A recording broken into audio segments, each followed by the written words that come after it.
जेलेट के काउंसलिंग के first and second round के रूल्स एंड रेगुलेशन मैंने सारी चीज़ें पहले ही बता रखी है। तो इस पर्टिकुलर वीडियो में मैं तुम्हें मॉपअप राउंड से रिलेटेड सारी चीज़ें बता देता हूँ। अभी तो तुम लोगों की काउंसलिंग स्टार्ट भी नहीं हुई है, उससे भी रिलेटेड मैं अपडेट बहुत ही जल्दी तुम लोगों को दे दूंगा, क्यों इसमें डिले हो रही है और कब तक स्टार्ट हो सकती है। तो देखो, इस वीडियो में मैं तुम्हें बताने वाला हूँ कि मॉपअप राउंड में कौन कौन पार्टिसिपेट कर सकते हैं और कैसे क्या रूल्स रहती है, क्या फी लगती है, ये सारी चीज़ें मैं तुम्हें यहाँ पर क्लियर बता दूंगा। तो तुम इस वीडियो को एंड तक देखो, क्योंकि तुम्हें भी पता होनी चाहिए मेन राउंड तो फर्स्ट एंड सेकंड राउंड ही है, और उसके खत्म होने के बाद जो भी थोड़ी बहुत चांसेस रहती है वो बस मॉपअप राउंड तक ही रहती है।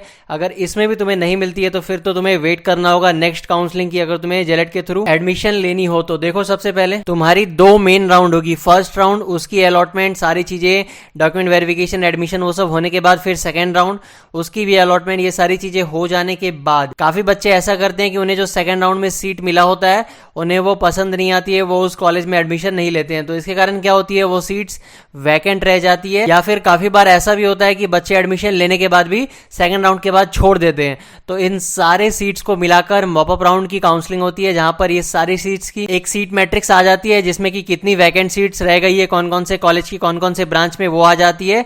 और उसके बाद ये काउंसलिंग स्टार्ट होती है। और यहाँ पर देखो, participation in mop up round is optional. तो तुम्हें पता होना चाहिए कि मॉपअप राउंड में पार्टिसिपेट करना एकदम कंपलसरी नहीं है, क्योंकि ऑब्वियसली जिसे फर्स्ट या सेकंड राउंड में सीट मिल जाएगी और अच्छी सीट होगी या अच्छी कॉलेज होगी तो वो वहां पर ही एडमिशन लेंगे, तो उन्हें जरूरत नहीं है कि मॉपअप राउंड में फिर से पार्टिसिपेट करें। उनकी वो सीट वहीं पर कंफर्म हो जाएगी जैसे ही वो डॉक्यूमेंट वेरिफिकेशन करवा के एडमिशन ले लेते हैं। अब फिर देखो, following groups of candidates are eligible for mop up round. तो देखो, those who did not get any allotment in round 1 and round 2, जिसे राउंड 1 और राउंड 2 में कोई भी अलॉटमेंट नहीं मिलेगी, वो सारे कैंडिडेट्स के लिए मॉपअप राउंड है, वहां पर वो पार्टिसिपेट कर सकते हैं। या फिर those who paid seat acceptance fee, completed document verification and did not take admission in round 1 और राउंड 2। यानी कि अगर तुमने सीट एक्सेप्टेंस फी को पे कर दिया फर्स्ट राउंड में या फिर सेकंड राउंड में जब भी, और तुमने डॉक्यूमेंट वेरिफिकेशन भी करवा ली थी वहां पर, और फिर भी तुमने एडमिशन नहीं लिया था, तब भी तुम मॉपअप राउंड में पार्टिसिपेट कर सकते हो। इन सारी चीजों से रिलेटेड, फर्स्ट राउंड और सेकंड राउंड से रिलेटेड मैंने सारी चीजें पहले ही बता रखी है, तुम उस वीडियो को जाकर देख सकते हो, तुम्हें प्लेलिस्ट में मिल जाएगी जेलेट 2024 की। अब देखो, those who paid seat acceptance fee, completed document verification but allotment in round 2 was cancelled due to various valid reasons other than academic eligibility. जिनकी डॉक्यूमेंट वेरिफिकेशन राउंड 2 के बाद हो गई थी और उसके बाद भी किसी रीजन के कारण अगर उसकी कैंसिल हो गई है एडमिशन, तो वो सारे बच्चे भी यहाँ पर पार्टिसिपेट कर सकते हैं। लेकिन कंडीशन यही है, उनकी एकेडमिक एलिजिबिलिटी जो है वो फुलफिल हो जानी चाहिए। यानी कि जो तुम्हारी मार्क्स है, या फिर जो पहले मैंने बताया था वीडियोस में कि तुम्हें इवन सेमेस्टर में बैक नहीं होने चाहिए, अगर 5th सेमेस्टर में बैक है भी तुम्हारी तो वो बैक क्लियर हो जानी चाहिए। जब तक तुम्हें कॉलेज टाइम देती है तब तक तुम्हें फिर वो रिजल्ट को जाकर सबमिट करनी होगी। अब देखो, next, candidate not registered earlier, यानी कि फ्रेश कैंडिडेट जिन्होंने फर्स्ट राउंड के पहले रजिस्ट्रेशन नहीं किया था या फिर छूट गया था किसी कारण से, या वो भूल गए थे तभी उन्होंने नहीं किया था, वो सारे कैंडिडेट्स भी यहाँ पर रजिस्ट्रेशन करके पार्टिसिपेट कर सकते हैं मॉपअप राउंड में। लेकिन वही है, फर्स्ट सेकंड राउंड में मैक्सिमम सीट फिल हो जाती है, यहाँ पर कुछ ही सीट्स रहती है, तो तुम्हारी रैंक काफी अच्छी रहेगी, तभी शायद जाकर मिल सकती है कोई कॉलेज में, कोई ब्रांच में एडमिशन। अब देखो, all candidates who have exited withdrawn from the e counselling system due to various reasons during previous round are not eligible for mop up round. यानी कि ऐसे सारे कैंडिडेट्स जिन्होंने पहले विड्रॉ कर लिया या फिर वो एग्जिट हो गए थे काउंसलिंग सिस्टम से, ये सारी चीजें पहले मैंने बताया था कैसे कैंडिडेट विड्रॉ कर लेते हैं या फिर एग्जिट हो जाते हैं काउंसलिंग से, इस कंडीशन पे वो ई काउंसलिंग सिस्टम से एग्जिट हो जाते हैं। ये सारी चीजें तुम्हें पहले वाली वीडियोस में मिल जाएगी, तुम जाकर उसे देख सकते हो, वहां पर मैंने बताया। और अगर ऐसे कोई कैंडिडेट्स हैं तो वो सारे कैंडिडेट्स यहाँ पर मॉपअप राउंड में पार्टिसिपेट नहीं कर सकते हैं। अब देखो, किस कैंडिडेट को कितना क्या पेमेंट करनी है। A previously registered candidate is required to pay a fee of 200 rupees and confirm his or willingness to participate in mop-up round. Once a candidate confirm his or participation in mop-up round, the decision cannot be reversed. यानी कि देखो, अगर तुमने एक बार decide कर लिया कि तुम्हें मॉपअप राउंड में पार्टिसिपेट करनी है, तुमसे वहां पर कंफर्मेशन ली जाएगी, और जैसे ही तुम उसे कंफर्म कर देते हो फिर तुम्हें 200 रुपीज का अमाउंट पे करना होगा। उसके बाद तुम्हारी वो कंफर्मेशन वहां पर हो जाएगी, तो उसके बाद फिर वो रिवर्स नहीं हो सकती है। यानी कि अगर तुम्हें राउंड 1 या 2 में जो भी सीट मिली होगी वो सीट तुम्हारी वहां पर खत्म हो जाएगी, फिर तुम्हें जो मॉपअप राउंड में सीट मिलेगी तुम्हें वहीं जाकर एडमिशन लेनी होगी।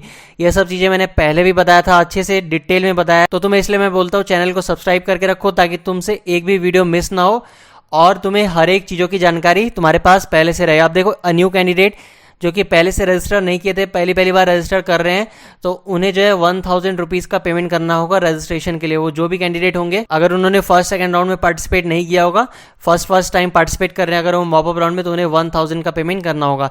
अब देखो, all participants previously registered and newly registered in mop up round will have to give their choice of institute branch of race. यानी कि वो सारे कैंडिडेट जिन्होंने पहले भी रजिस्टर किया हो फर्स्ट सेकंड राउंड के लिए, या फिर जो फ्रेश कैंडिडेट है, सबके सबको मॉपअप राउंड के लिए फिर से चॉइस फिलिंग करनी होगी और फिर से सारे ब्रांच और सारे कॉलेजेस को फिल करना होगा।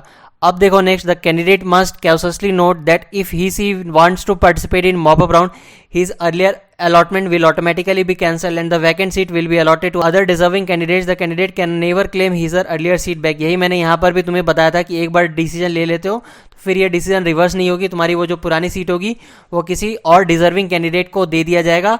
तुम फिर से वो सीट को क्लेम नहीं कर सकते कि नहीं मुझे उस कॉलेज में एडमिशन लेना है, मुझे उस ब्रांच में एडमिशन लेना है। तो इसलिए किसी भी डिसीजन को लोगे तो ध्यान से लेना और ट्राई करना कि फर्स्ट सेकंड राउंड में ही तुम्हें कोई ना कोई अलॉटमेंट मिल जाए, तुम्हें मॉपअप राउंड में पार्टिसिपेट करने की जरूरत नहीं पड़े। एक तो यहाँ पर 200 की एक्स्ट्रा फी तुम्हें लग जाएगी और दोबारा यहाँ पर सीट्स भी काफी कम होती है, काफी ज्यादा रिस्की होती है, कभी कभी सीट्स मिलती भी नहीं, तो फिर जाकर तुम्हें डायरेक्ट एडमिशन लेना पड़ जाएगा और उसमें काफी ज्यादा फी लग जाती है। तो ट्राई करो फर्स्ट या सेकंड राउंड में ही तुम्हें कोई ना कोई अलॉटमेंट मिल जाए। अगर तुम्हें कोई भी हेल्प चाहिए तो तुम हम लोगों की पर्सनल काउंसलिंग गाइडेंस को भी ज्वाइन कर सकते हो। डिस्क्रिप्शन में तुम्हें फॉर्म मिलेगी, तुम्हें उसे फिल करनी होगी।